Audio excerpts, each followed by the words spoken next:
Dalam rangka memperingati Hari Bakti TNI Angkatan Udara yang ke-76, pemerintah Kabupaten Aceh Besar dan Komandan Lapangan Udara Sultan Iskandar Muda menggelar bazar pasar murah di halaman Masjid Baitul Makmur, Gampung Cot Nambak, Kecamatan Blang Bintang, Aceh Besar pada Selasa 25 Juli 2023. Penjabat Bupati Aceh Besar Muhammad Iswanto SST PMM melalui Asisten Perekonomian dan Pembangunan M. Ali Esos MSI menyampaikan apresiasi dan terima kasih kepada Lanut SIM yang telah bersinergi dan berkolaborasi dengan Pemkab sehingga terselenggaranya bazar pasar murah pada hari ini. M. Ali mengatakan bahwa bazar pasar murah yang digelar hari ini merupakan bagian dalam rangkaian Hari Bakti TNI AU yang ke-76 guna pengendalian inflasi dan menjaga stabilitas pasokan dan harga barang dengan harapan bermanfaat bagi masyarakat dan sedikit membantu meringankan beban kebutuhan ekonomi di saat inflasi ini. Sementara itu, Komandan Lapangan Udara Sultan Iskandar Muda Kolonel Penerbang Yoyon Kuscahyono Esos mengatakan bazar pasar murah ini merupakan bagian dalam rangka memperingati Hari Bakti TNI AU ke-76 yang akan jatuh pada tanggal 29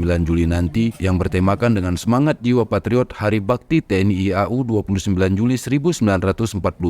TNI AU bertekad untuk semakin proporsional, modern, dan tangguh. Yoyon mengatakan beberapa rangkaian kegiatan yang dilaksanakan oleh Lanut SIM pada Hari Bakti TNI AU tahun 2023 ini meliputi pembagian sembako, ikan segar, sayur dan buah, gas LPG, kegiatan ziarah ke Taman Makam Pahlawan dan Ulama, bazar pasar murah, dan pada Kamis nanti juga akan diadakan donor darah serta upacara Hari Bakti TNI AU pada 29 Juli nanti. Yoyon juga mengucapkan terima kasih kepada Pemkab dan PJ Bupati Aceh Besar serta semua pihak yang telah membantu sehingga terselenggaranya pasar murah pada hari ini. Dalam kegiatan pasar murah ini terdapat beberapa komoditi yang dijual secara terpisah dengan menyediakan kupon secara terpisah seperti Dinas Pangan Aceh Besar menyediakan 300 kupon paket, Iswana Migas membawa 560 buah tabung gas LPG 3 kg, Dinas Pertanian Aceh dengan berbagai macam buah segar dan sayuran, Ardagarini yang menjual beberapa paket produk, serta PT Asabri cabang Banda Aceh yang menyediakan beraneka kue kering khas Aceh.